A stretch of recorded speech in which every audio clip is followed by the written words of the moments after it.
I never assaulted. Stop. Now's not the time. I'm just trying to tell you.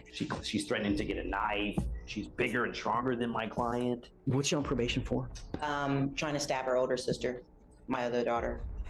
And that's in Tarrant County. Those 18 seconds you just watched, that's a mother's life hanging by a thread. Judge Fleer is shouting, "Stop." A defense lawyer is screaming about a knife.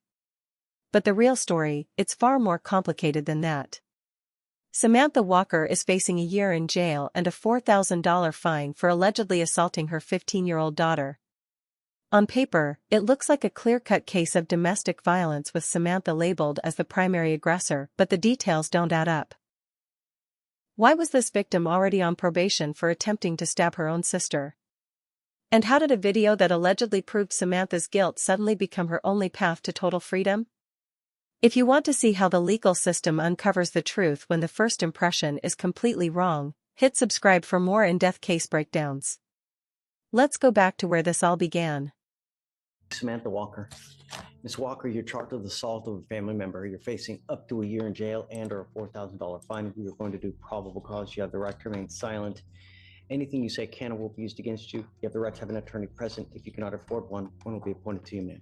Yes, Judge. Okay. On November 4th, 2024, an officer was dispatched to a family disturbance call at a residence in Harris County, Texas. The complainant, a 15-year-old, stated that the defendant, her mother, assaulted her after they got into a verbal argument. The complainant stated the defendant displayed verbally aggressive behavior towards her, grabbed a hold of the complainant's left wrist, and said, "If you come near me, I'll beat your ass," and began to engage in a physical altercation with the complainant. The complainant stated the defendant, using both open hands, placed the complainant in a headlock and the complainant felt pain. Both law enforcement and CPS records indicate a history of physical altercations and verbal altercations between the complainant and the defendant, and the officer observed video footage showing the defendant acting as the primary aggressor towards the complainant and observed a minor injury cut on the complainant's left arm.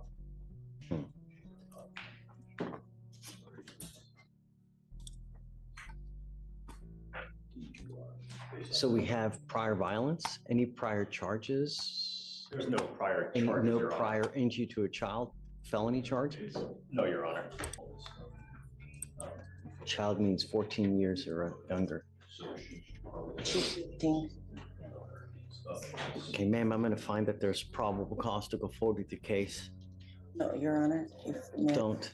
Now's not the time, ma'am. You have the right to remain silent. Exercise that right. I've got a bunch of DAs here. Anything you say, they're going to use it against you.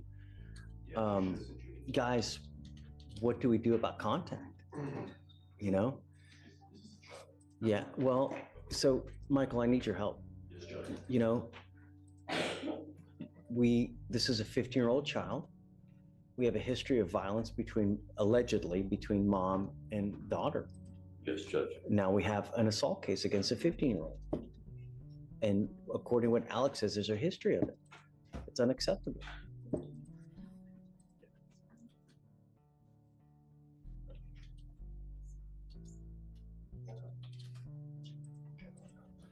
Judge. Do you have a lawyer, ma'am? I'll be retaining a lawyer, but there's no history of violence between us. You're calling for a Walker? Yes. Which Walker? Walker. It's in custody. Oh, thank you. Okay.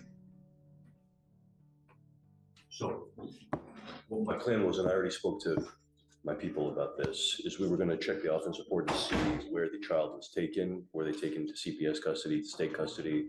Was there some other guardian?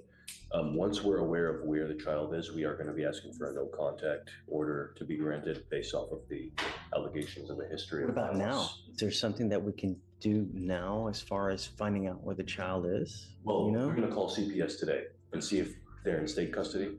The offense report also might indicate where it is. If not, we can call the officer and they should know.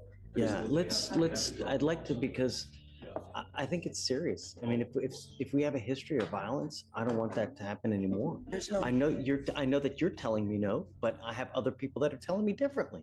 I've never. Okay, well, ma'am, don't. Now's not the time. But my primary concern is the protection of every single person in Harris County, bar none. That's it. Especially if it's a child. And I'm not a threat to my child, I promise you. You are now charged with assault, ma'am, on that 15-year-old child. I never assaulted. Stop. Now's not the time. I'm just trying to tell you, if I find that there is a history of violence with the child, I'm going to order you not to have contact with this child. I understand, As it stands now, but I promise there's no I'm history entering of in called a violence. magistrate's order for emergency protection that identifies EJ as a protected individual. You I cannot, have to take her to appointments and stuff like that. please listen. Okay, I know that you're trying to think of stuff to say, No, but I'm I being want you to honest. listen because this is very important stuff. And if you don't hear it correctly, you do something to violate this court order, they're going to file additional charges against you. I'm entering in an order for protection for that 15-year-old child. She's now a protected individual. You cannot commit family violence or an assault against this person. Commit an act in furtherance of an offense under section 42.072 of the Texas Penal Code, which is the stalking statute. You cannot threaten, harass, use another person to communicate a threat or harassing behavior. You cannot be in possession of a weapon. Typically, this also comes with a residential restriction that you're not to go within 200 feet of where she lives or where she works. You understand? Okay, I'm entering this order now. We will try to figure out about how we go from here, but my only concern is the protection of this child. To me, nothing else matters. She's protected. I know that you're telling me one thing, but the evidence will show what it shows, and that's going to point to whose side is correct. So for now, I'm just going to have them reach out to see where the child is and how we go forward. So for now, I'm going to have you sign a reset, and then we'll just have you take a seat in the jury box, please. Okay? Hey, Samantha Walker and you guys ever get a call back? No, Judge, we didn't. So, Judge, I met with the defendant with defense in the room. Oh, okay. I'll let defense.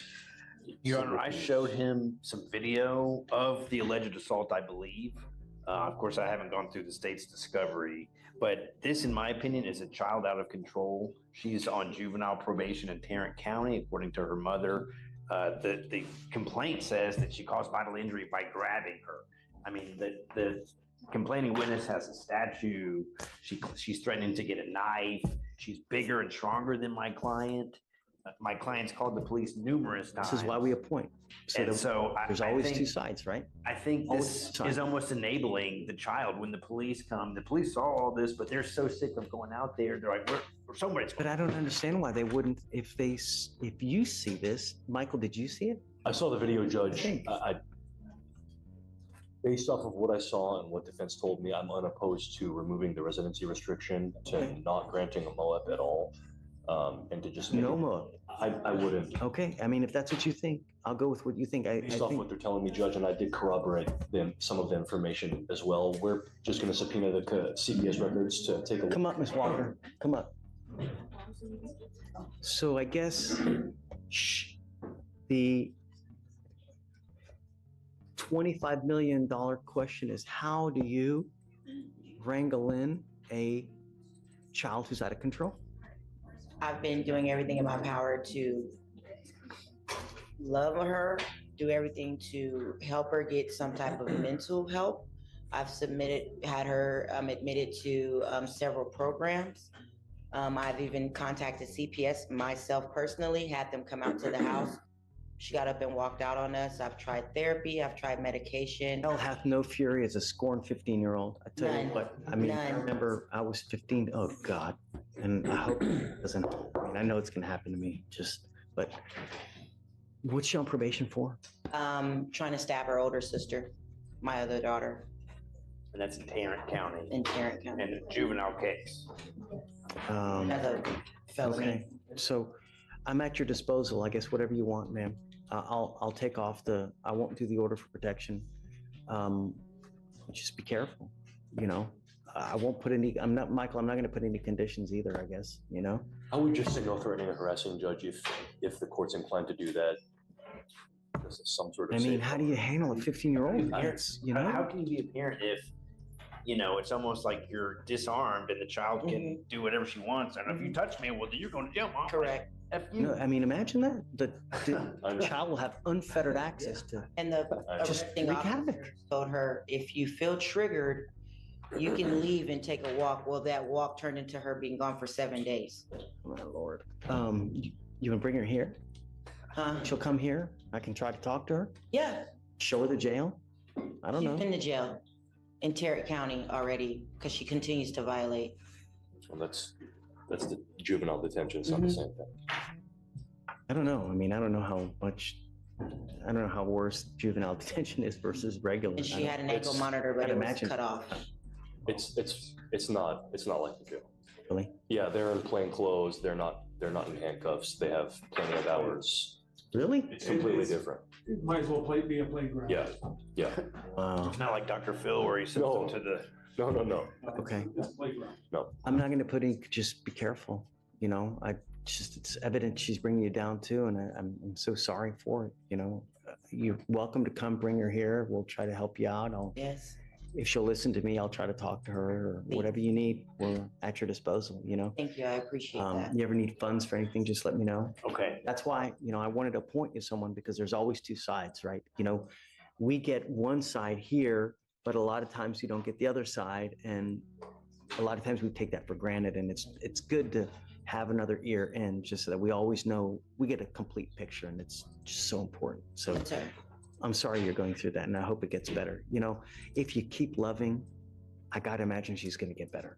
Really. Because I tell you, I was the same way. Hell on wheels. You know, and if it weren't for my folks, holy moly, I don't know where I would be, you know, really. So, okay, man, thanks. So we've given you a lawyer. Just stay in touch with James. He'll tell you when to come back, what you need to do. I'll waive your appearance. You don't have to waste your time to come into court. Just stay in touch and then you guys work it out, okay? Yes, sir. Okay, Thank best you. of luck to you. So it's the protective order and the No conditions, and no. no conditions. Okay. Just, Well, just hold on to it. But yeah, we'll shred it, just shred it. okay. Yeah, okay. Thank you. Judge Fleer made the final call. The protective order was shredded, and Samantha walked away free. But here's the question. Should a parent ever face jail time for restraining an out-of-control child? Comment below. Team Samantha or Team State? Was justice actually served, or is the legal system failing families like this? If this case got you thinking, hit like.